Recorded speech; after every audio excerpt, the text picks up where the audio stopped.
Vice of India ਤੋਂ programme ਲੈ ਕੇ ਹਾਜ਼ਰ ਹਾਂ ਜੀ, ਭੱਖ ਦੇ ਮਸਲੇ ਵਿਦ ਲਖਵਿੰਦਰ ਕੌਸ਼ਿਕ। ਮੈਂ ਤੁਹਾਡਾ ਹੋਸਟ MP ਸਿੰਘ ਤੇ ਲਖਵਿੰਦਰ ਜੀ ਮੇਰੇ ਨਾਲ ਨੇ। ਸਤਿ ਸ਼੍ਰੀ ਅਕਾਲ ਲਖਵਿੰਦਰ ਸਤਿ ਜੀ। ਸ਼੍ਰੀ ਅਕਾਲ ਜੀ। ਲਖਵਿੰਦਰ ਜੀ, ਭੱਖ ਦੇ ਮਸਲਿਆਂ ਉੱਤੇ ਆਲਵੇਜ਼ ਅਸੀਂ ਸਿਟੀ ਨਾਲ ਜਾਂ ਉਂਝ ਜਿਹੜੇ ਕਿਤੇ ਆਸੇ ਪਾਸੇ ਵੀ ਬਹੁਤ ਇੰਪੋਰਟੈਂਟ ਗੱਲਬਾਤ ਹੋਵੇ, ਕਰੰਟ ਟੌਪਿਕ ਹੋਵੇ, ਉਹਦੇ ਤੇ ਗੱਲਬਾਤ ਕਰਦੇ। ਤੇ ਸਭ ਤੋਂ ਵੱਡਾ ਜਿਹੜਾ ਕਰੰਟ ਟੌਪਿਕ ਹੈ ਇਸ ਵੇਲੇ ਵਰਲਡ ਵਾਈਡ ਬਣਿਆ ਹੋਇਆ, ਜਿਹਨੇ ਲੋਕਾਂ ਦੇ ਸਾਹ ਸੁੱਤੇ ਪਏ ਆ ਜੀ, ਬਿਲਕੁਲ ਪਰੇਸ਼ਾਨੀਆਂ ਲੋਕੀ ਝੱਲ ਰਹੇ ਆ, ਕੋਈ ਇਕਨੋਮਿਕਲੀ, ਕੁਛ ਫਿਜ਼ੀਕਲੀ, ਉਹਨਾਂ ਦਾ ਜ਼ਿਕਰ ਕਰਨਾ ਜਿਹੜਾ ਭੱਖ ਦੇ ਮਸਲਿਆਂ 'ਚ ਬਹੁਤ ਜ਼ਰੂਰੀ। COVID-19 ਨੇ ਬਿਨਾਂ ਸ਼ੱਕ ਸੰਸਾਰ ਦੇ ਸਾਰੇ ਕੰਟਰੀਜ਼ ਤੇ ਬੜਾ ਭੈੜਾ ਅਸਰ ਪਾਇਆ ਜੀ, ਸਾਡੇ ਤੇ ਵੀ ਪਾਇਆ ਜੀ। ਸਾਡੇ ਜਿਹੜੇ ਵਿਨੀਪੈਗ ਜਾਂ ਪ੍ਰੋਵਿੰਸ ਮੈਨੀਟੋਬਾ ਵਿੱਚ ਹੈ, ਇਹਦੇ ਤੇ ਵੀ ਬਹੁਤ ਭੈੜਾ ਅਸਰ ਪੈ ਚੁੱਕਾ ਜੀ। ਹਰ ਰੋਜ਼ ਜਿਹੜੀਆਂ ਡੈਥ ਵੱਧਦੀਆਂ ਜਾਂਦੀਆਂ, ਹਰ ਰੋਜ਼ ਕੇਸ ਜਿਹੜੇ ਆ ਬਹੁਤ ਆਉਂਦੇ ਜਾਂਦੇ ਆ ਜੀ। ਤੇ ਪਿੱਛੇ ਜੇ ਗਵਰਨਮੈਂਟ ਨੇ ਜਾਂ ਹੈਲਥ ਅਥਾਰਟੀ ਨੇ ਕਹਿ ਲਓ ਇਹ ਫੈਸਲਾ ਕੀਤਾ ਸੀ ਕਿ ਜਿਹੜੀਆਂ ਬਹੁਤ ਇੰਪੋਰਟੈਂਟ ਸਰਜਰੀ ਨਹੀਂ ਹੈਗੀਆਂ ਜੀ, ਉਹਨਾਂ ਨੂੰ ਪੋਸਟਪੋਨ ਕਰ ਦਿੱਤਾ। ਤਕਰੀਬਨ 1100 ਸਰਜਰੀਜ਼ ਜਿਹੜੀਆਂ ਸੀਗੀਆਂ ਪੋਸਟਪੋਨ ਹੋ ਗਈਆਂ, ਪਰ ਹਰ ਰੋਜ਼ 150 ਸਰਜਰੀਜ਼ ਹੋ ਰਹੀਆਂ। ਕਿਸੇ ਲੱਤ ਟੁੱਟ ਗਈ, ਕਿਸੇ ਦੀ ਬਾਂਹ ਟੁੱਟ ਗਈ, ਕਿਸੇ ਦੇ ਅੱਖ 'ਚ ਪ੍ਰੋਬਲਮ, ਕਿਤੇ ਪ੍ਰੋਬਲਮ, ਉਹ ਸਰਜਰੀਜ਼ ਹੁੰਦੀਆਂ ਰੂਟੀਨ ਵਿੱਚ, ਪਰ ਉਹਨੂੰ ਸਾਰਿਆਂ ਨੂੰ ਉਹਨਾਂ ਨੇ ਟੈਂਪਰੇਰੀਲੀ ਪੋਸਟਪੋਨ ਕੀਤਾ ਹੋਇਆ ਜੀ। ਬਿਲਕੁਲ ਜਦੋਂ ਜੀ ਹਾਲਤ ਬਣਦੀ ਜਾਂਦੀ ਹੈ ਹੈਲਥ ਅਥਾਰਟੀਜ਼ ਕੋਲੋਂ ਜੀ, ਇੱਕ ਬੰਦੇ ਨੇ, ਪੱਤਰਕਾਰ ਨੇ ਪੁੱਛ ਲਿਆ ਜੀ ਕਿ ਜਿੱਦਾਂ ਨਾ ਤੁਹਾਡੇ ਕੋਲ ਇਨਫਰਾਸਟਰਕਚਰ ਹੈਗਾ ਜਾਂ ਇਹਦੇ ਹੋਣ ਦੇ ਬਾਵਜੂਦ ਵੀ ਕੇਸਿਸ ਘਟ ਨਹੀਂ ਰਹੇ, ਵੱਧ ਰਹੇ, ਡੈਥ ਵੱਧ ਰਹੀਆਂ ਹੈਗੀਆਂ, ਤੇ ਤੁਸੀਂ ਕੀ ਸੋਚਦੇ ਹੋ ਕਿ ਇਹ ਸਾਰੇ ਜਿਹੜਾ ਹੈਗਾ ਸਿਸਟਮ, ਇਹਨੂੰ ਆਰਮੀ ਦੇ ਹਵਾਲੇ ਕਰਤਾ ਜਾਵੇ ਜੀ, ਜਿਹੜੀ ਆਰਮੀ ਦੀ ਜਿਹੜੀ ਇਨਵੋਲਵਮੈਂਟ ਹੋ ਜਾਏ? ਤੇ ਹੈਲਥ ਅਥਾਰਟੀ ਨੇ ਇਹ ਕਹਿਣ 'ਚ 1 ਮਿੰਟ ਦੀ ਝਿਜਕ ਨਹੀਂ ਵਿਖਾਈ। ਉਹਨਾਂ ਨੇ ਕਿਹਾ ਕਿ ਪੋਸੀਬਿਲਿਟੀਜ਼ ਦੇਰ, ਸਾਡੇ ਕੋਲ ਕੋਈ ਹੋਰ ਆਪਸ਼ਨ ਬਚਦੀ ਵੀ ਨਹੀਂ ਹੈ। ਸੋ ਮਤਲਬ ਇਹ ਇੱਕ ਅਲਰਟ ਹੈ ਬਹੁਤ ਵੱਡਾ ਜੀ, ਬਿਲਕੁਲ ਬਹੁਤ ਵੱਡੀ ਚੇਤਾਵਨੀ ਹੈ ਕਿ ਜੇ ਅਸੀਂ ਲੋਕ ਆਪਣੇ ਆਪ ਨਾ ਸੰਭਲੇ ਤੇ ਆਉਣ ਵਾਲੇ ਦਿਨਾਂ ਵਿੱਚ ਸਾਨੂੰ ਬਹੁਤ ਵੱਡੀ ਸਖਤੀ ਦਾ ਸਾਹਮਣਾ ਕਰਨਾ ਪਊਗਾ। ਜਿਹੜੇ ਹਾਲਾਤ ਨੇ ਉਹ ਵੱਧ ਤੋਂ ਬਿਹਤਰ ਬਦਤਰ ਹੁੰਦੇ ਜਾਂਦੇ ਜੀ, ਔਰ ਇੰਨੇ ਬਦਤਰ ਹੋ ਰਹੇ ਆ ਕਿ ਮੈਂ ਤੁਹਾਨੂੰ ਇੱਕ ਹੋਰ ਦੱਸਣੀ ਚਾਹੁੰਦਾ ਗੱਲ ਜੀ। ਮੇਰੇ ਕੋਲ ਜਿਹੜੀ ਇਨਫੋਰਮੇਸ਼ਨ ਹੈ ਜੀ, ਜਿਹੜੇ ਲੌਂਗ ਟਰਮ ਕੇਅਰ ਹੋਮ ਹੈ ਜੀ, ਹਾਂਜੀ, ਉਹਨਾਂ ਦੇ ਵਿੱਚ ਮੇਪਲ ਦੇ ਵਿੱਚੋਂ ਬਹੁਤੇ ਜਿਹੜੇ ਆ 38 ਹੈ ਜੀ, ਇਹ ਜਿਹੜੇ ਲੌਂਗ ਟਰਮ ਜਿੱਥੇ ਓਲਡ ਏਜ ਦੇ ਲੋਕਾਂ ਨੂੰ ਉੱਥੇ ਰੱਖਿਆ ਜਾਂਦਾ, ਉਹਨਾਂ ਦੀ ਕੇਅਰ ਕੀਤੀ ਜਾਂਦੀ, 38 ਹੈਗੇ ਜੀ। ਬਦਕਿਸਮਤੀ ਦੀ ਗੱਲ ਹੈ ਜੀ, 27 ਇਹੋ ਜਿਹੇ ਆ ਜਿੱਥੇ ਕੇਸ ਬਹੁਤ ਆ ਰਹੇ। ਤੁਹਾਨੂੰ ਪਤਾ ਹੋਣਾ ਪਿਛਲੇ ਜੇ ਮੇਪਲ ਦੇ ਵਿੱਚ ਬਿਲਕੁਲ ਇਸ ਤਰੀਕੇ ਦੀ ਹਾਲਤ ਬਣੀ ਕਿ ਇੱਕੋ ਦਿਨ 'ਚ ਬਹੁਤ ਸਾਰੀਆਂ ਡੈਥ ਹੋਈਆਂ ਜੀ। ਹਾਂਜੀ, ਠੀਕ ਹੈ ਜੀ। ਔਰ ਫਿਗਰ ਦੱਸਦੀਆਂ, ਅੰਕੜੇ ਦੱਸਦੇ ਹੈਗੇ ਕਿ ਜਿੰਨੇ ਲੋਕ ਉੱਥੇ ਭਰਤੀ ਹੈ ਉਹਨਾਂ ਵਿੱਚੋਂ 25%, ਚੌਥਾ ਹਿੱਸਾ ਜਿਹੜੇ ਆ ਉਹ ਇਹਦੇ ਸ਼ਿਕਾਰ ਹੋ ਗਏ ਜੀ। ਬਿਲਕੁਲ ਕਰੋਨਾ ਦੇ ਪੀੜਤ ਹੋ ਗਏ। ਔਰ ਜਿਹੜੇ ਦੇਖੋ ਬਜ਼ੁਰਗ ਉੱਥੇ ਰਹਿੰਦੇ ਆ, ਔਰਤਾਂ ਜਾਂ ਮਰਦ ਹੈਗੇ, ਉਹਨਾਂ ਦਾ ਇਮਿਊਨ ਸਿਸਟਮ ਸਟਰੋਂਗ ਨਹੀਂ ਹੁੰਦਾ ਜੀ। ਬਿਲਕੁਲ ਜੇ ਉਹ ਸਟਰੋਂਗ ਹੁੰਦਾ ਹੁਣ ਤਾਂ ਉਹ ਆਪਣੇ ਘਰ ਵੀ ਥੋੜਾ ਬਹੁਤਾ ਵੀ ਤੁਰ ਫਿਰ ਸਕਦੇ ਹੁੰਦੇ ਤੇ ਉਹਨਾਂ ਨੇ ਘਰ ਰਹਿਣਾ ਸੀ ਆਪਣਾ, ਠੀਕ ਹੈ ਜੀ, ਆਪਣੇ ਬੱਚਿਆਂ ਕੋਲ ਰਹਿੰਦੇ ਜਾਂ ਹਸਬੈਂਡ ਵਾਈਫ ਇਕੱਠੇ ਰਹਿੰਦੇ ਜੇ ਇਹੋ ਜਿਹੀ ਗੱਲ, ਉਹਨਾਂ ਨੂੰ ਇਕੱਲਤਾ ਨਹੀਂ ਸੀ ਝੱਲਣੀ ਪੈਣੀ, ਇਸ ਮੁਸੀਬਤ ਤੋਂ ਉਹਨਾਂ ਨੇ ਬਚ ਜਾਣਾ ਸੀਗਾ। ਪਰ 25%, ਚੌਥਾ ਹਿੱਸਾ ਲੋਕ ਜਿਹੜੇ ਹੈਗੇ ਆ ਉਹ ਅਫੈਕਟਡ ਹੋ ਗਏ। ਔਰ ਓਲਡ ਏਜ ਹੈਗੇ ਆ, ਉਹਨਾਂ ਦੀ ਜਿਹੜੀ ਹਾਲਤ ਜਦੋਂ ਇਹੋ ਜਿਹੀ ਸੁਣੀ ਦੀ ਆ ਜਾਂ ਵੇਖੀ ਦੀ ਆ ਤੇ ਮਨ ਬੜਾ ਪਰੇਸ਼ਾਨ ਹੁੰਦਾ ਕਿ ਆਉਣ ਵਾਲੇ ਦਿਨਾਂ ਵਿੱਚ ਅਸੀਂ ਕਿੱਧਰ ਨੂੰ ਇਹ ਸਾਰੀ ਸਿਚੁਏਸ਼ਨ ਚਲੀ ਜਾਊਗੀ। ਪਰ ਜਿਹੜੀ ਮੈਂ ਗੱਲ ਕਹਿਣਾ ਚਾਹੁੰਦਾ ਉਹ ਜ਼ਿਆਦਾ ਇਹ ਆ ਕਿ ਜੇ ਹੈਲਥ ਅਥਾਰਟੀਜ਼ ਵੀ ਦੱਬੀ ਜ਼ਬਾਨ ਨਾਲ ਵੀ ਇਹ ਗੱਲ ਮੰਨ ਗਏ ਆ ਕਿ ਸਾਡੇ ਕੋਲੋਂ ਕੰਟਰੋਲ ਨਹੀਂ ਹੋ ਰਿਹਾ ਤੇ ਸਾਡੇ ਕੋਲ ਕੋਈ ਆਪਸ਼ਨ ਵੀ ਨਹੀਂ ਬਚੀ, ਕਿ ਆਉਣ ਵਾਲੇ ਦਿਨ ਬਹੁਤ ਸਖਤੀ ਹੋਣ ਦੀ ਸੰਭਾਵਨਾ ਜੀ। ਬਿਲਕੁਲ ਤੁਸੀਂ ਦੇਖਿਆ ਹੀ ਹੋਣਾ ਜੀ ਵੀ ਬੜੇ ਲੋਕਾਂ ਨੂੰ ਟਿਕਟਾਂ ਦਿੱਤੀਆਂ ਜਾ ਰਹੀਆਂ। ਹਾਂਜੀ, ਦਿਨੋਂ ਦਿਨ ਜਿਹੜੇ ਟਿਕਟਾਂ ਦੇ ਵਿੱਚ ਵਾਧਾ ਹੁੰਦਾ ਜਾ ਰਿਹਾ। Most probably I think more than 100 tickets ਨੇ ਜਿਹੜੀਆਂ ਇਸ਼ੂ ਕੀਤੀਆਂ ਨੇ, ਜਿਹਦੇ ਵਿੱਚ $1,20,000 ਦੇ ਕਰੀਬ ਜੁਰਮਾਨਾ ਜਿਹੜਾ ਵਸੂਲਿਆ ਗਿਆ ਹੈਗਾ। ਤੇ ਇਸ ਤਰ੍ਹਾਂ ਹੀ ਪ੍ਰਾਈਵੇਟ ਜਿੰਨੀਆਂ ਵੀ ਕੁਝ ਜਿਹੜੀਆਂ ਏਜੰਸੀਜ਼ ਇਹਨਾਂ ਨੇ ਹਾਇਰ ਕੀਤੀਆਂ ਨੇ, ਜਿਹੜੀਆਂ ਲੋਕਾਂ ਨੂੰ ਵਾਚ ਕਰਦੀਆਂ ਨੇ, ਪਰਸਨਲ ਤੌਰ ਉੱਤੇ ਵਾਚ ਕਰਦੇ ਨੇ, ਰੈਸਟੋਰੈਂਟਾਂ ਦੇ ਜਾਂਦੇ ਨੇ, ਪਬਲਿਕ ਪਲੇਸਿਸ ਦੇ ਉੱਤੇ ਜਾਂਦੇ ਨੇ, ਉਹ ਵਾਚ ਕਰਦੇ ਨੇ ਤੇ ਉਹ ਟਿਕਟਾਂ ਜਿਸ ਤਰ੍ਹਾਂ 1296 ਤੇ ਬਿਜ਼ਨਸ ਲਈ 5000 ਦੀ ਟਿਕਟ ਹੈ ਜਿਹੜੀ 5000 ਦਾ ਤੱਕ ਹੋ ਗਿਆ ਜੀ, ਇੱਕ ਦੋ ਵੱਡਿਆਂ ਨੂੰ ਹੋ ਗਿਆ। ਮੈਨੂੰ ਦੱਸਣ 'ਚ ਵੀ ਕੁਛ ਝਿਜਕ ਨਹੀਂ ਹੈਗੀ। ਕੋਸਕੋ ਜੀ ਬਿਲਕੁਲ, ਜਿਹੜਾ ਉਹਨੂੰ 5000 ਦਾ ਜੁਰਮਾਨਾ ਕੀਤਾ ਗਿਆ। ਬਹੁਤ ਸਾਰੇ ਇੰਡੀਵਿਜੂਅਲ ਨੂੰ ਵੀ ਜੁਰਮਾਨੇ ਕੀਤੇ ਗਏ ਔਰ 12-12 1300 ਦੇ ਟਿਕਟ। ਬਿਲਕੁਲ ਜੀ, ਆਪਣੇ ਇੱਕ ਚਰਚਿਤ ਆਪਣੀ ਮੈਪਲ ਦੇ ਵਿੱਚ ਇੱਕ ਟਿਕਟ ਕਾਫੀ ਚਰਚਿਤ ਸੋਸ਼ਲ ਮੀਡੀਆ ਦੇ ਉੱਤੇ ਵੀ ਹੈਗੀ ਆ, ਬੜੀ ਘੁੰਮ ਰਹੀ ਗੱਲ। ਬਿਲਕੁਲ ਹਾਂਜੀ ਹਾਂ।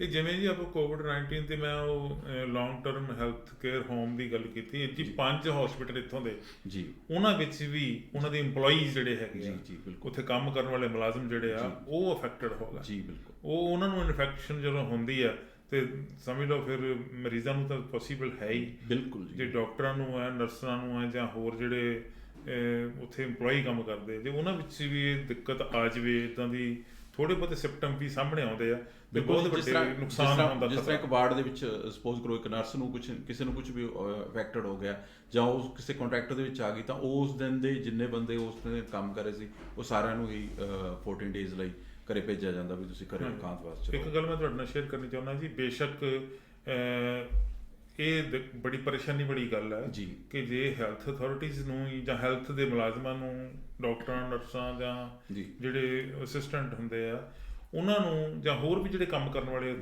ਫਰੰਟ ਲਾਈਨਰ ਨੇ ਸਾਰੇ, ਉਹਨਾਂ ਨੂੰ ਇਹੋ ਜਿਹੀ ਦਿੱਕਤ ਆ ਜਾਊਗੀ ਤਾਂ ਸਾਡਾ ਬਚਾਅ ਕਿੱਥੋਂ ਹੋ ਜਾਊ ਜੀ। ਠੀਕ ਹੈ ਜੀ। ਹੁਣ ਉਹਨਾਂ ਨੂੰ ਗੌਰਮੈਂਟ ਨੇ ਇਹ ਕਿਹਾ ਕਿ ਭਾਈ ਤੁਸੀਂ ਐਕਸਟਰਾ ਕੇਅਰਫੁਲ ਹੋਵੋ ਜੀ। ਬਿਲਕੁਲ, ਔਰ ਇੱਕ ਬੜੀ ਚੰਗੀ ਖਬਰ ਇਹ ਹੈ ਕਿ ਉਹਨਾਂ ਨੇ ਤਕਰੀਬਨ 20,000 ਮੁਲਾਜ਼ਮ ਜਿਹੜੇ ਹੈਲਥ ਵਿੱਚ ਕੰਮ ਕਰਦੇ ਜਿਨ੍ਹਾਂ ਦੀ ਤਨਖਾਹ $25 ਪਰ ਆਵਰ ਤੋਂ ਘੱਟ ਹੈ ਜੀ, ਉਹਨਾਂ ਨੂੰ ਕਿਹਾ ਕਿ ਤੁਹਾਨੂੰ ਅਸੀਂ ਪਰ ਆਵਰ $5 ਐਕਸਟਰਾ ਦੇ ਦਾਂਗੇ ਜੀ। ਬਿਲਕੁਲ, ਕੁਝ ਹੋਰ ਵੀ ਹੈਗੇ ਨੇ ਜਿਸ ਤਰ੍ਹਾਂ ਗੌਰਮੈਂਟ ਨੇ ਇਹ ਵੀ ਕੀਤਾ ਹੈਗਾ ਇਸ ਕਾਲਜ ਦੇ ਵਿੱਚ ਵੀ ਅਸੀਂ ਵਲੰਟੀਅਰ ਤੌਰ ਦੇ ਉੱਤੇ ਜੇ ਕੋਈ ਬੰਦਾ ਆਉਣਾ ਚਾਹੁੰਦਾ ਅਸੀਂ ਉਹਨੂੰ 7 ਡੇਜ਼ ਦਾ ਕੋਰਸ ਜਿਹੜਾ ਅਸੀਂ ਉਪਲਬਧ ਕਰਾ ਰਹੇ ਹਾਂ ਤੇ ਤੁਸੀਂ ਜਾ ਕੇ ਹੈਲਪ ਆਊਟ ਕਰਨਾ, ਮਤਲਬ ਉਹ ਕੰਡੀਸ਼ਨ ਬੇਸਿਸ ਦੇ ਉੱਤੇ ਰੱਖ ਰਹੇ ਨੇ ਜੀ। ਬਿਲਕੁਲ ਠੀਕ ਹੈ ਜੀ। ਇਸੇ ਤਰ੍ਹਾਂ ਜੀ ਮੈਂ ਦੱਸਣਾ ਚਾਹੁੰਦਾ ਕਿ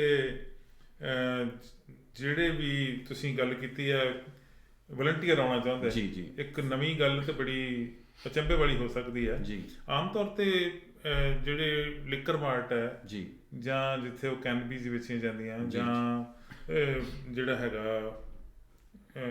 ਹੁੰਦਾ ਉਹ ਜਿਹੜਾ ਗੇਮਿੰਗ ਹੈਗੀਆਂ, ਉੱਥੇ ਜਿਹੜੇ ਲੈਸ ਦੈਨ 18 ਈਅਰ ਨੂੰ ਨਹੀਂ ਅਲਾਉ ਕੀਤਾ ਜਾਂਦਾ ਜੀ। ਬਿਲਕੁਲ ਠੀਕ ਹੈ ਜੀ। ਇਹ ਨਹੀਂ ਹੈ ਕਿ ਜਿਹੜਾ ਮਰਜ਼ੀ ਜਾ ਕੇ ਉਹ ਜਦੋਂ ਸ਼ੱਕ ਕਰ ਲੈਣ ਕਿਸੇ ਤੇ ਵੀ, ਕਿਸੇ ਵੀ ਕਸਟਮਰ ਤੇ, ਕਲਾਇੰਟ ਤੇ, ਵੀ ਉਹਨੂੰ ਕਹਿ ਸਕਦੇ ਕਿ ਆਪਣਾ ਆਈਡੀ ਦਿਖਾਓ ਜੀ। ਬਿਲਕੁਲ ਠੀਕ ਹੈ ਜੀ। ਕਈ ਵਾਰੀ ਹੁੰਦਾ ਕਿ ਬੱਚੇ ਯੰਗ ਹੈ, ਉਹ ਡੀਲ ਡੌਗ ਹੈਲਦੀ ਹੁੰਦੇ ਨੇ ਬਟ ਉਹ ਏਜ ਉਹਨਾਂ ਦੀ ਜਿਹੜੀ ਉਹ 18 ਏਜ ਘੱਟ ਹੁੰਦੀ ਜੀ। ਹੁਣ ਉਹਨਾਂ ਨੇ ਕੀ ਕੀਤਾ ਜੀ, ਐਕਸਕਿਊਜ਼ ਹੁੰਦਾ ਸੀਗਾ ਜੀ, ਇਹ ਦੇਖਣ ਨੂੰ ਤਾਂ ਲੱਗਦਾ ਨਹੀਂ ਅਸੀਂ ਇਹਦੇ ਕੋਲ ਕਦੋਂ ਮੰਗ ਲੈਂਦੇ ਜੀ। ਬਿਲਕੁਲ ਹਾਂਜੀ, ਇਹ ਲੜਕਾ ਵਾ ਜਾਂ ਲੜਕੀ ਆ, ਇਹ ਦੇਖਣ ਨੂੰ ਘੱਟ ਉਮਰ ਦੇ ਲੱਗਦੇ ਹੀ ਨਹੀਂ ਜੀ। ਸਾਨੂੰ ਇਹ ਤੇ ਸ਼ੱਕ ਹੋਈ ਹੀ ਨਹੀਂ, ਅਸੀਂ ਇਹਦੇ ਕੋਲੋਂ ਆਈਡੀ ਮੰਗੀ ਨਹੀਂ ਜੀ। ਉਹਨਾਂ ਨੇ ਇੱਕ ਹੋਰ ਨਵਾਂ ਫਾਰਮੂਲਾ ਜੀ ਹੁਣ ਗਵਰਨਮੈਂਟ ਨੇ ਲੱਭਿਆ ਜੀ। ਉਹਨਾਂ ਨੇ ਕਹਿਤਾ ਜੀ ਕੋਈ ਗੱਲ ਨਹੀਂ ਜੀ, ਉਹਨਾਂ ਨੇ ਕੁਝ ਮਾਈਨਰ ਹਾਇਰਿੰਗ ਕਰਨੀ ਸ਼ੁਰੂ ਕਰਤੀ ਜੀ। ਮਾਈਨਰ ਹਾਇਰ ਕਰੋ ਜੀ, ਉਹਨਾਂ ਨੂੰ ਭੇਜੋ ਇਹਨਾਂ ਥਾਵਾਂ ਤੇ। ਬਿਲਕੁਲ ਠੀਕ ਹੈ ਜੀ। ਫਿਰ ਵੇਖਦੇ ਆ ਕਿ ਉਹ ਉੱਥੇ ਜਿਹੜੇ ਮੁਲਾਜ਼ਮ ਕੰਮ ਕਰਨ ਵਾਲੇ ਆ ਉਹਨਾਂ ਕੋਲੋਂ ਆਈਡੀ ਮੰਗਦੇ ਕਿ ਨਹੀਂ ਮੰਗਦੇ। ਇਹਦੇ ਨਾਲ ਵੀ ਮੈਨੂੰ ਲੱਗਦਾ ਕਿ ਜਿਹੜਾ ਐਕਸਕਿਊਜ਼ ਸੀਗਾ ਜਿਹੜਾ ਲਿਕਰ ਮਾਰਟ ਦੇ EMPLOYEES ਦਾ ਜਾਂ ਕੈਨਬੀਜ਼ ਦੇ EMPLOYEE ਦਾ ਲਿਕਰ ਐਂਡ ਲਾਟਰੀ ਸਿਸਟਮ ਹੀ ਸਾਰਾ ਹੈਗਾ। ਲਿਕਰ ਲਾਟਰੀ ਜਾਂ ਆਪਣੇ ਜਿੰਨੇ ਵੀ ਸਟੋਰ ਨੇ ਜਿਹੜੇ ਸਿਗਰਟ ਵਗੈਰਾ ਸੈਲ ਕਰਦੇ ਨੇ ਉਹਨਾਂ ਦੇ ਉੱਤੇ ਉਹਨਾਂ ਨੇ ਮਾਈਨਰ ਜਿਹੜੇ ਆਪਣੇ ਕਸਟਮਰਸ ਉਹ ਉਹਨਾਂ ਨੂੰ ਹਾਇਰ ਕਰਨਾ, ਕਸਟਮਰ ਬਣਾ ਕੇ ਉਹਨਾਂ ਨੂੰ ਭੇਜਣਾ ਵੀ ਜਾਓ ਤੁਸੀਂ ਲੈ ਕੇ ਆਓ। ਠੀਕ ਹੈ ਜੀ। ਹੁਣ ਉਹ ਇਹਦਾ ਦੋਹਰਾ ਫਾਇਦਾ ਇੱਕ ਹੋਣ ਦੇ ਚਾਂਸ ਦਾ, ਇੱਕ ਤਾਂ ਇਹਦੇ ਨਾਲ ਅਵੇਅਰਨੈਸ ਜਾਊਗੀ ਜੀ। ਬਿਲਕੁਲ, ਕਮਿਊਨਿਟੀ ਦੇ ਵਿੱਚ ਲੋਕਾਂ 'ਚ ਜਾਊਗੀ ਕਿ ਇਹ ਮਾਈਨਰ ਬੱਚਿਆਂ ਨੂੰ ਨਹੀਂ ਭੇਜਣਾ ਚਾਹੀਦਾ, ਜਾਂ ਮਾਈਨਰ ਬੱਚਿਆਂ ਨੂੰ ਵੀ ਜਾਊਗੀ ਕਿ ਸਾਨੂੰ ਨਹੀਂ ਜਾਣਾ ਚਾਹੀਦਾ, ਪੜੇ ਜਾਵਾਂਗੇ ਜੀ। ਬਿਲਕੁਲ ਠੀਕ ਹੈ ਜੀ। ਦੂਸਰਾ ਇਹ ਹੈ ਕਿ ਜਿਹੜੇ ਥੋੜੀ ਬਹੁਤੀ ਅਣਗਹਿਲੀ ਕਰਦੇ ਸੀ ਮੁਲਾਜ਼ਮ ਜੀ, ਉਹ ਵੀ ਇਸ ਗੱਲ ਤੋਂ ਆਪਣਾ ਜਿਹੜਾ ਉਹ ਬਚਾਅ ਰੱਖਣਾ, ਇਹ ਗੱਲਾਂ। ਦੂਜਾ ਜੀ, ਕੋਵਿਡ-19 ਦੀ ਇੱਕ ਗੱਲ ਹੋਰ ਬੜੀ ਜ਼ਰੂਰੀ ਮੈਂ ਕਰਨੀ ਸਮਝਦਾ ਜੀ। ਆਮ ਤੌਰ ਤੇ ਲੋਕਾਂ ਨੂੰ ਸ਼ਿਕਾਇਤ ਹੈ ਕਿ ਦੇਖੋ ਜੀ ਸਟੋਰ ਤਾਂ ਬੰਦ ਹੋ ਰਹੇ ਆ ਜੀ, ਸਕੂਲ ਨਹੀਂ ਬੰਦ ਹੋ ਰਹੇ ਜੀ। ਬਿਲਕੁਲ, ਬਹੁਤ ਪੇਰੈਂਟਸ ਨੇ ਜਿਹੜੇ ਇਸ ਚੀਜ਼ ਤੋਂ ਚਿੰਤਤ ਨੇ ਜੀ ਵੀ ਐਡੇ ਸਟੋਰਾਂ ਦੇ ਉੱਤੇ ਰਿਸਟ੍ਰਿਕਸ਼ਨ ਲੱਗ ਰਹੀਆਂ ਨੇ ਵੀ ਤੁਸੀਂ ਐਸੈਂਸ਼ੀਅਲ ਤੋਂ ਬਿਨਾਂ ਤੁਸੀਂ ਸੈਲ ਨਹੀਂ ਕਰ ਸਕਦੇ ਹੈਗੇ, ਤੇ 5 ਬੰਦੇ ਤੋਂ ਵੱਧ ਤੁਸੀਂ ਇਕੱਠੇ ਨਹੀਂ ਹੋ ਸਕਦੇ, ਮਾਸਕ ਤੁਸੀਂ ਪਾ ਕੇ ਰੱਖਣਾ ਹੈਗਾ, ਸੋਸ਼ਲ ਡਿਸਟੈਂਸ ਬਣਾ ਕੇ ਰੱਖਣਾ।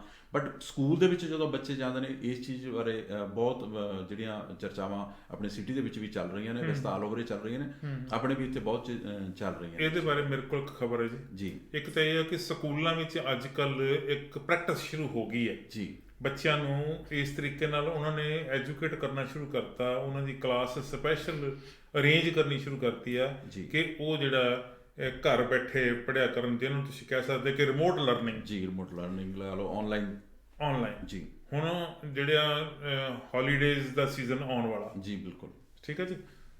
ਛੁੱਟੀਆਂ 15 20 ਛੁੱਟੀਆਂ ਹੁੰਦੀਆਂ ਸਕੂਲਾਂ 'ਚ, ਜਾਂ ਕਿਸੇ 'ਚ 15, ਕਿਸੇ 'ਚ 10, ਕਿਸੇ 'ਚ 15 ਤੋਂ ਜ਼ਿਆਦਾ ਵੀ। ਜੀ ਜੀ।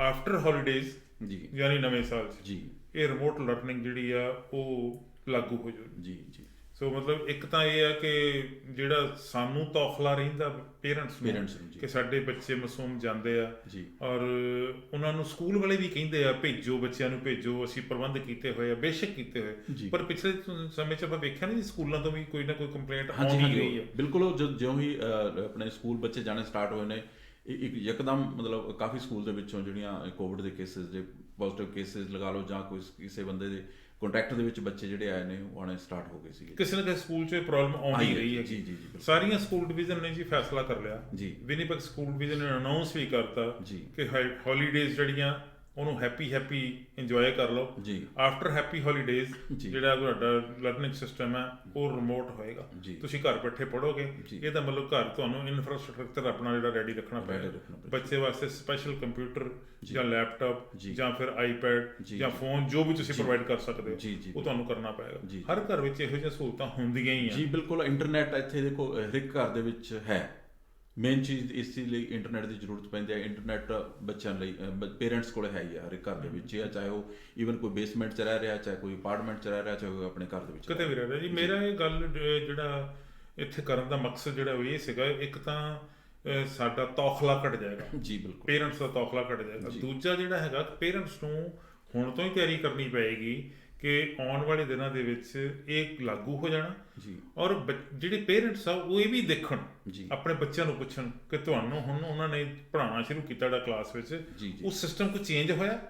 ਜੇ ਚੇਂਜ ਹੋਇਆ ਵਾ ਤਾਂ ਤੁਹਾਨੂੰ ਉਹਦੇ ਬਾਰੇ ਨੌਲੇਜ ਹੋਣੀ ਚਾਹੀਦੀ। ਜੀ ਜੀ, ਬਿਲਕੁਲ। ਇਹ ਨਾ ਹੋਵੇ ਤੁਹਾਨੂੰ ਖੜੇ ਪੈਰੀ ਪਤਾ ਲੱਗੇ ਕਿ ਸਕੂਲ ਤਾਂ ਬੰਦ ਜੀ ਤੇ ਰਿਮੋਟ ਲਰਨਿੰਗ ਹੋਣੀ ਹੈ, ਉਦੋਂ ਤੁਸੀਂ ਕਹੋ ਸਾਨੂੰ ਤਿਆਰੀ ਨਹੀਂ ਹੋਈ। ਹੋ ਸਕਦਾ 2-4 ਦਿਨ, ਹਫ਼ਤਾ 10 ਦਿਨ, ਜਾਂ ਛੁੱਟੀਆਂ ਹੋਣ ਵੇਲੇ ਜੀ ਜੀ ਲਾਸਟ ਡੇ ਤੇ ਬੱਚੇ ਦੇ ਹੱਥ ਵਿੱਚ ਉਹ ਨੋਟਿਸ ਭੇਜ ਦੇਣ ਕਿ ਤੁਸੀਂ ਹੁਣ ਬੱਚਿਆਂ ਨੂੰ ਸਕੂਲ ਨਹੀਂ ਭੇਜਣਾ, ਰਿਮੋਟ ਲਰਨਿੰਗ ਹੋਣੀ ਹੈ। ਸੋ ਅਸੀਂ ਤੁਹਾਨੂੰ ਐਡਵਾਂਸ ਦੱਸ ਰਹੇ ਹਾਂ ਜੀ। ਬਿਲਕੁਲ। ਹੁਣ ਤੋਂ ਪੇਰੈਂਟਸ ਨੂੰ ਤਿਆਰੀ ਕਰ ਲੈਣੀ ਚਾਹੀਦੀ ਹੈ। ਬਲਕਿ ਜਿਸ ਤਰ੍ਹਾਂ ਹੁਣ ਬਾਕਸਿੰਗ ਡੇ ਵਗੈਰਾ ਆ ਰਿਹਾ, ਕੁਝ ਸਟੋਰਾਂ ਨੇ ਜਿਹੜੀ ਸੇਲਸ ਵਗੈਰਾ ਲਾਈਆਂ ਨੇ, ਹੁਣ ਬਲੈਕ ਫਰਾਈਡੇ ਦੀਆਂ ਡੀਲ ਚੱਲ ਰਹੀਆਂ ਨੇ, ਕੋਈ ਬੱਚਿਆਂ ਨੂੰ ਆਪਣੇ ਕੰਪਿਊਟਰ, ਲੈਪਟਾਪ, ਕੋਈ ਹੋਰ ਇਸ ਤਰ੍ਹਾਂ ਦੇ ਗੈਜਟਸ ਲੈ ਕੇ ਦੇਣਾ ਚਾਹੁੰਦਾ ਤਾਂ ਬਹੁਤ ਵਧੀਆ ਮੌਕਾ ਹੈਗਾ। ਤੁਸੀਂ ਲਖਵਿੰਦਰ ਜੀ ਗੱਲ ਕਰਦੇ ਹੁੰਦੇ ਅਕਸਰ, ਤੁਹਾਡੀ ਬਹੁਤੀ ਗੱਲਬਾਤ ਤੇ ਚਿੰਤਾ ਦਾ ਵਿਸ਼ਾ ਜਿਹੜਾ ਟ੍ਰੈਫਿਕ ਨਾਲ ਰਿਲੇਟਡ ਹੁੰਦਾ। ਜੀ ਬਿਲਕੁਲ। ਸਿਟੀ ਨਾਲ ਰਿਲੇਟਡ ਮੈਨੂੰ ਬਹੁਤ ਮਤਲਬ ਬੈਕ ਹੋਮ ਤੋਂ ਵੀ ਇੱਥੇ ਵੀ ਮਤਲਬ ਜੋ ਗਵਰਨਮੈਂਟ ਦੇ ਜਿਹੜਾ ਫਰਜ਼ ਬਣਦਾ ਉਹਨਾਂ ਦਾ ਪਬਲਿਕ ਪ੍ਰਤੀ, ਉਹਨਾਂ ਦੇ ਉੱਤੇ ਕਾਫੀ ਮੈਂ ਮਤਲਬ ਚਿੰਤਾ ਵੀ ਰੱਖਦਾ ਹੈਗਾ ਤੇ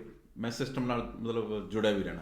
ਜਿਹੜੇ ਤੁਸੀਂ ਪਿੱਛੇ ਜੇ ਗੱਲ ਕਰਦੇ ਸੀਗੇ ਟ੍ਰੈਫਿਕ ਦੀ ਮੈਕਫਿਲਿਪਸ ਤੇ, ਹਾਂਜੀ ਬਿਲਕੁਲ। ਆਪਾਂ ਨੇ ਉਹ ਲਾਸਟ ਫਰਾਈਡੇ ਆਪਾਂ ਨੇ ਕੀਤੀ ਸੀ ਤੇ ਉਹ ਜਿਹੜੀਆਂ ਮੈਕਫਿਲਿਪਸ ਦੇ ਉੱਤੇ ਲੈਫਟ ਟਰਨ ਦੀਆਂ ਜਿਹੜੀਆਂ ਸਲਾਹਾਂ ਸਿਟੀ ਨੂੰ ਦਿੱਤੀਆਂ ਜਾ ਰਹੀਆਂ ਸੀਗੀਆਂ, ਉਹਦਾ ਦੀ ਮੈਨੂੰ ਲੱਗਦਾ ਹੁਣ ਜ਼ਰੂਰਤ ਨਹੀਂ ਪੈਣੀ, ਕਿਉਂਕਿ ਆਪਣੇ ਪ੍ਰੋਗਰਾਮ ਕਰਨ ਤੋਂ ਇੱਕ ਦਿਨ ਬਾਅਦ ਹੀ ਉਹ ਲਾਈਟਾਂ ਦੀ, ਜਿਵੇਂ ਤੁਸੀਂ ਆਪਾਂ ਗੱਲ ਕਰਦੇ ਵੀ ਕੋਈ ਉਦਘਾਟਨ ਕਰਨਾ ਚਾਹੇ ਤਾਂ ਉਦਘਾਟਨ ਹੋ ਗਿਆ ਜੀ। ਬਿਲਕੁਲ। ਉਹਨਾਂ ਦੀ ਫਲੈਸ਼ਿੰਗ ਚੱਲ ਪਈ ਸੀ ਤੇ ਉਹ ਕੱਲ ਸੰਡੇ ਹਾਂਜੀ ਤੇ 5-7 ਦਿਨ ਫਲੈਸ਼ਿੰਗ ਚਲਾਉਂਦੇ ਆ। ਹਾਂਜੀ, ਉਹ ਲੋਕਾਂ ਨੂੰ ਅਵੇਅਰ ਪਤਾ ਲੱਗ ਜਾਏ। ਬਿਲਕੁਲ। ਤੇ ਉਹ ਆਪਣੇ ਵਰਕ ਦੇ ਵਿੱਚ ਆ ਚੁੱਕੇ ਨੇ ਤੇ ਹੁਣ ਮਤਲਬ ਅੱਜ ਮੈਂ ਖੁਦ ਆਪ ਅਬਜ਼ਰਵ ਕੀਤਾ ਜੀ, ਜਾ ਕੇ ਉਧਰੋਂ ਮੈਂ ਲੈਫਟ ਟਰਨ ਲੈਣੀ ਸੀ ਤਾਂ ਕੋਈ ਜ਼ਿਆਦਾ ਟਾਈਮ ਨਹੀਂ ਲੱਗਾ ਜੀ, ਵਿਦਨ 30 ਸੈਕਿੰਡ, ਮਤਲਬ 30 ਸੈਕਿੰਡ ਮਿੰਟ ਵੀ ਲੱਗ ਜਾਂਦਾ, ਕਿਉਂਕਿ ਬਿਲਕੁਲ 2 ਟ੍ਰੈਫਿਕ ਲਾਈਟਸ ਨੇ ਜਿਹੜੀਆਂ ਜੀ ਉਹ ਟ੍ਰੈਫਿਕ ਨੂੰ ਥੋੜਾ ਜਿਹਾ ਸਟਾਪ ਕਰ ਦਿੰਦੀਆਂ ਨੇ, ਕਿਉਂਕਿ ਪਿੱਛੋਂ ਤੋਂ ਟ੍ਰੈਫਿਕ ਆ ਜਿਹੜੀਆਂ ਲਾਈਟਾਂ ਪਹਿਲਾਂ ਸੀਗੀਆਂ ਮੈਕਫਿਲਿਪਸ ਤੋਂ ਇਸੇ ਤੇ ਪਰਾਂ ਸੀਗੀਆਂ, ਉਹ ਚੱਲ ਪਈਆਂ। ਹਾਂਜੀ, ਮੋਰੋਜ ਤੇ ਅਰੋਰਾ ਹੋਮਸ ਵਾਲੀ, ਜੀ ਹਾਂਜੀ, ਉਹ ਵੀ ਚੱਲ ਪਈਆਂ।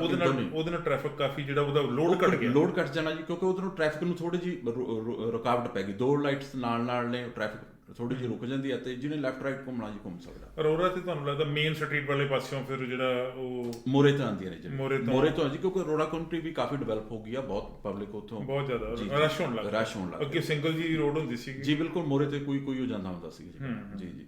ਉਹ ਉਜਾੜ ਜਿਹਾ ਇਲਾਕਾ ਲੱਗਦਾ ਹੁੰਦਾ ਸੀ, ਮਰੇ ਹੈ ਸ਼ਾਇਦ ਰਸਤੇ 'ਚ ਇੱਕ ਇੱਕ ਰੇਲਵੇ ਲਾਈਨ ਲੰਘਣੀ ਪੈਂਦੀ ਸੀ, ਤੇ ਹੁਣ ਉਹ ਸੜਕ ਨੂੰ ਚੌੜੀ ਵੀ ਕੀਤਾ ਗਿਆ।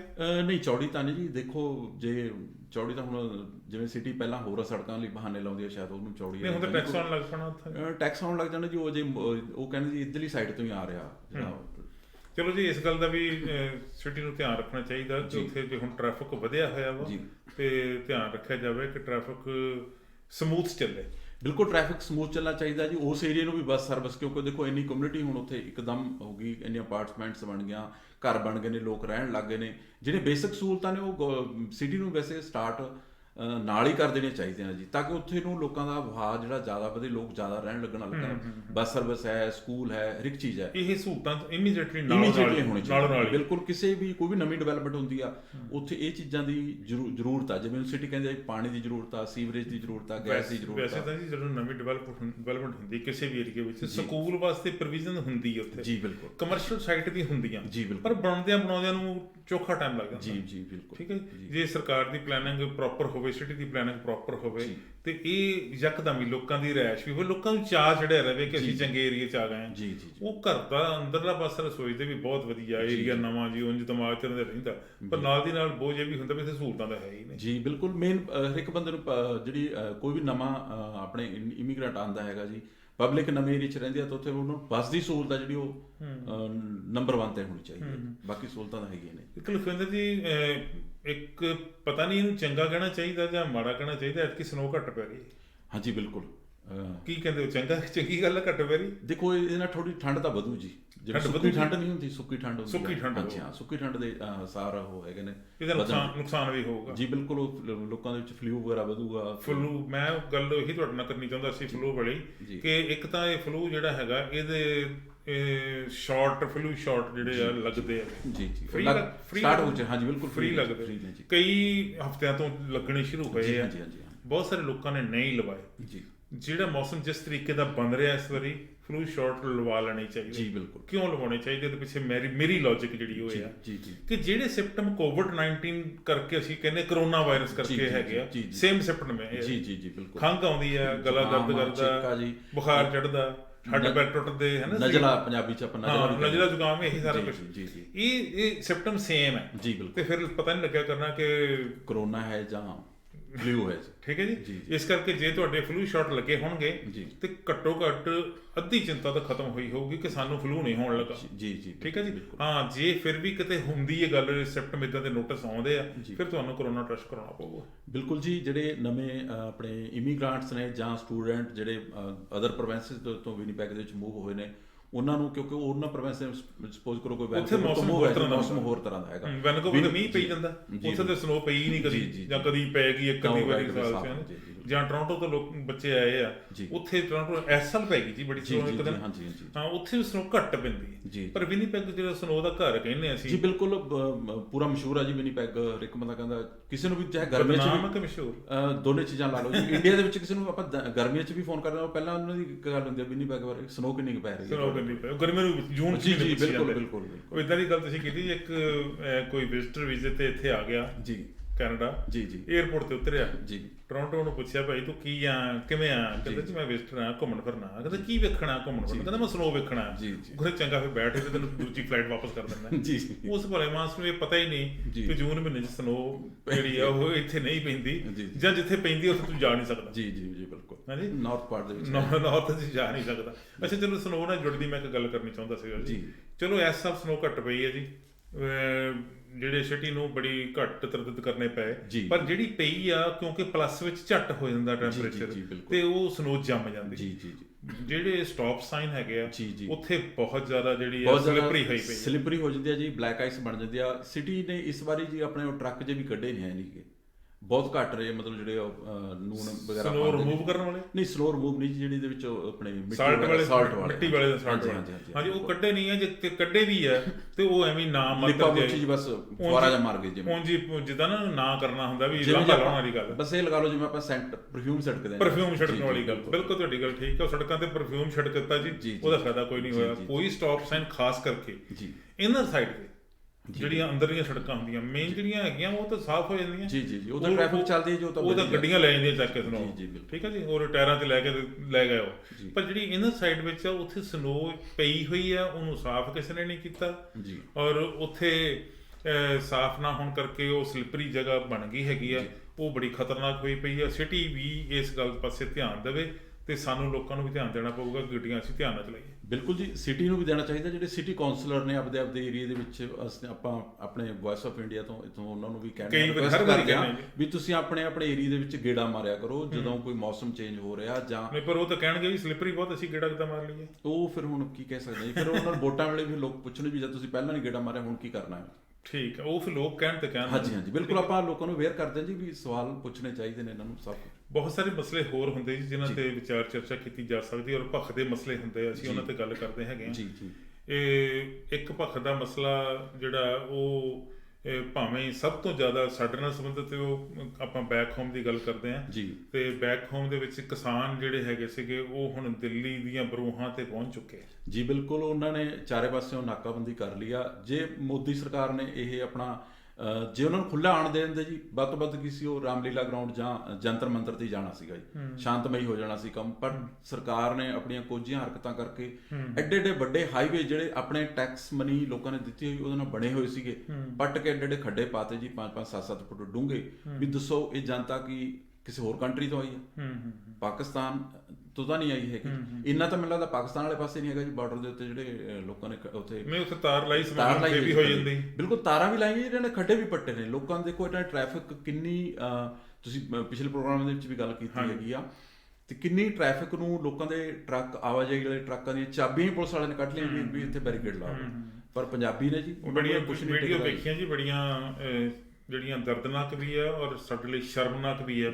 ਅਸੀਂ ਉਸ ਡੈਮੋਕ੍ਰੇਟਿਕ ਕੰਟਰੀ ਤੋਂ ਆਏ ਆ ਜਿਹਨੂੰ ਡੈਮੋਕ੍ਰੇਟਿਕ ਕੰਟਰੀ ਬਹੁਤ ਵੱਡਾ ਕਿਹਾ ਜਾਂਦਾ, ਪਰ ਡੈਮੋਕ੍ਰੇਸੀ ਦਾ ਜਲੂਸ ਕੱਢਤਾ ਗਿਆ ਜੀ। ਬਿਲਕੁਲ, ਔਰ ਕਿਸਾਨਾਂ ਦੀਆਂ ਮੰਗਾਂ ਜਾਇਜ਼ ਹੈਗੀਆਂ, ਔਰ ਜੇ ਉੱਥੋਂ ਦੀ ਸਰਕਾਰ ਸਮੇਂ ਸਿਰ ਉਹਨਾਂ ਦੀਆਂ ਮੰਗਾਂ ਵੱਲ ਧਿਆਨ ਨਾ ਦਿੱਤਾ, ਇਹਦੇ ਨਤੀਜੇ ਭੈੜੇ ਹੋ ਸਕਦੇ ਆ।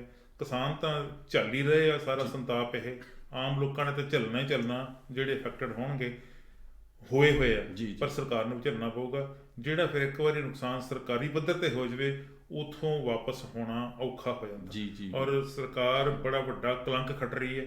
ਦਿੱਲੀ ਤੇ ਪੰਜਾਬ ਦੇ ਵਿਚਕਾਰ ਜਿਹੜੀ ਸਰਕਾਰ ਸੀ ਉਹਨੇ ਦੇਖ ਲਿਆ ਕਰਕੇ, ਔਰ ਉਹਨੂੰ ਬੜੀ ਸ਼ਰਮਿੰਦਗੀ ਦਾ ਸਾਹਮਣਾ ਵੀ ਕਰਨਾ ਪਿਆ ਜੀ। ਬਿਲਕੁਲ, ਇਸ ਤਰ੍ਹਾਂ ਦੇ ਲੱਗ ਰਿਹਾ ਸੀ ਵੀ ਏਡੇ ਪੱਥਰ, ਏਡੀਆਂ ਤਾਰਾਂ, ਮਿੱਟੀ ਦੇ ਦੇਖੋ ਏਡੇ ਟਿੱਬੇ ਲਗਾਤੇ ਨੇ, ਪਰ ਧੰਨ ਨੇ ਆਪਣੇ ਪੰਜਾਬੀ ਜਿਨ੍ਹਾਂ ਨੇ ਕੋਈ ਚੀਜ਼ ਬੰਨੀ ਨਹੀਂ, ਸਭ ਰੋਲਦੇ ਗਏ ਨੇ ਅੱਗੇ ਤੱਕ। ਹੁਣ ਸਰਕਾਰ ਨੇ ਉੱਥੇ ਜਾ ਕੇ ਜਦੋਂ ਐਨ ਆਪਾਂ ਕਹਿੰਦੇ ਵੀ ਗਰਦਨ ਤੇ ਗੋਡਾ ਰੱਖ ਲਿਆ, ਫਿਰ ਉਹ ਕਹਿੰਦੇ ਨੇ ਤੁਸੀਂ ਆ ਜਾਓ ਅੰਦਰ ਕਿਸੇ ਗਰਾਊਂਡ ਦੇ ਵਿੱਚ। ਹੁਣ ਵੈਲਕਮ ਕਹਿੰਦੇ ਨਹੀਂ, ਹੁਣ ਕਹਿੰਦੇ ਜੀ ਆ ਜਾਓ ਅੰਦਰ, ਤੁਸੀਂ ਗਰਾਊਂਡ ਦੇ ਵਿੱਚ ਆ ਜਾਓ। ਹੁਣ ਪੰਜਾਬੀਆਂ ਨੇ ਵੀ ਜਾਂ ਜਿੰਨੇ ਵੀ ਕਿਸਾਨ ਵੀਰ ਨੇ ਸਾਰਿਆਂ ਨੇ ਇਸ ਆਪਣਾ ਮਸਲਿਆ ਜੀ ਵੀ ਅਸੀਂ ਕਿਸੇ ਗਰਾਊਂਡ 'ਚ ਨਹੀਂ ਜਾ ਕੇ ਬੈਠਣਾ, ਇੱਥੇ ਨਾਕਾਬੰਦੀ ਕਰਨੀ, ਕਿਉਂਕਿ ਅਸੀਂ ਚਾਰੇ ਪਾਸੇ ਜਦ ਸਾਹ ਘੁੱਟ ਕਰਾਂਗੇ ਨਾ ਜੀ, ਸੰਗੀ ਨੱਪੀ ਜਾਊਗੀ, ਫਿਰ ਇਹਨਾਂ ਦੇ ਹੋਊਗਾ। ਕਿਉਂਕਿ ਹੁਣ ਉਹਨਾਂ ਨੂੰ ਮਿੱਠੇ ਪੋਚੇ ਮਾਰੇ ਜਾ ਰਹੇ ਨੇ ਵੀ ਤੁਸੀਂ ਆ ਜਾਓ। ਅੰਨਾ ਹਜ਼ਾਰੇ ਨੇ ਉੱਥੇ ਅੰਦੋਲਨ ਕੀਤਾ ਰਾਮਲੀਲਾ ਗਰਾਊਂਡ ਦੇ ਵਿੱਚ। ਉਹ ਇੱਕ ਬਿਲਡਿੰਗ ਆਪਣੇ ਏਰੀਆ ਹੈਗਾ, 4 ਦੀਵਾਰੀ ਹੋਈ ਆ, ਉਹ 'ਚ ਬੈਠੇ ਰਹਿਣਗੇ, ਭਾਸ਼ਣ ਦੇਈ ਜਾਣਗੇ, ਕੁਝ ਨਹੀਂ ਹੋਣਾ। ਇਹ ਜਿਹੜਾ ਹੁਣ ਕਿਸਾਨਾਂ ਨੂੰ ਇਹਨਾਂ ਨੇ ਆਪ ਮੌਕਾ ਦਿੱਤਾ ਤੇ ਹੁਣ ਆਪੇ ਸਰਕਾਰ ਨੂੰ ਭੁਗਤਣਾ, ਉਹਨਾਂ ਨੂੰ ਮਜਬੂਰ ਕੀਤਾ ਕਿ ਆਪਦਾ ਫੈਸਲਾ ਬਦਲ ਲੈਣ ਉਹ, ਤੇ ਉੱਥੇ ਧਰਨਾ ਲਾ ਕੇ ਅਗਲੇ ਸ਼ੁੱਕਰਵਾਰ ਅਸੀਂ ਫਿਰ ਦੁਬਾਰਾ ਇਕੱਠੇ ਹੋਵਾਂਗੇ ਜੁਗਿੰਦਰ ਜੀ। ਔਰ ਜਿਹੜੇ ਹੋਰ ਸ਼ਹਿਰ ਦੇ ਭਖ ਦੇ ਮਸਲੇ ਹੋਣਗੇ ਉਹਨਾਂ ਤੇ ਚਰਚਾ ਵੀ ਕਰਾਂਗੇ। ਜੇ ਸਾਡੇ ਬੈਕ ਹੋਮ ਦੀ ਗੱਲ ਕੋਈ ਹੋਈ, ਸੁੱਖ ਦੀ ਹੋਈ, ਉਹ ਵੀ ਸ਼ੇਅਰ ਕਰਾਂਗੇ। ਜੇ ਕੋਈ ਚਿੰਤਾ ਵਾਲੀ ਗੱਲ ਹੋਈ, ਉਹ ਵੀ ਸ਼ੇਅਰ ਕਰਾਂਗੇ। ਬਹੁਤ ਮਿਹਰਬਾਨੀ, thank you very much. Thank you sir.